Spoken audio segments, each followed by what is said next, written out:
yes पोर खांदा लागला 4-4.5 फूट दे का मजूर आज हात द्यार वर ते रे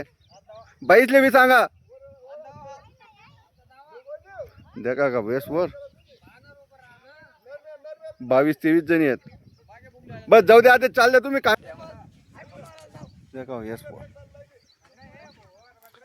कांदा लागला ना आमना मताराने एक काम मस्त करेल हे डायरेक्ट वावरेजपेक्षा सर्व आपला वावरे डायरेक्ट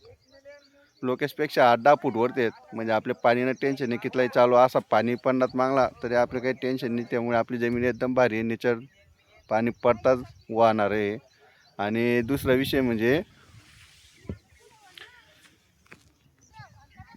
मटेरियलना फक्त एक हात द्यायले आता विचार करा मटेरियल टाकाना का नाही कारण माल वगैरे पॅक होई झाले आणि फवारणी अंकलेश्वरना 3 हात व्हायलेत आपला 3 हात अजून शिल्लक आहेत आता ते मारेले अजून 8 एक रोज मग आपले फवारणी करणे कारण लवकर मारा पाला आणि विचार असा चालला आहे ना कारण कमीत कमी कपाशी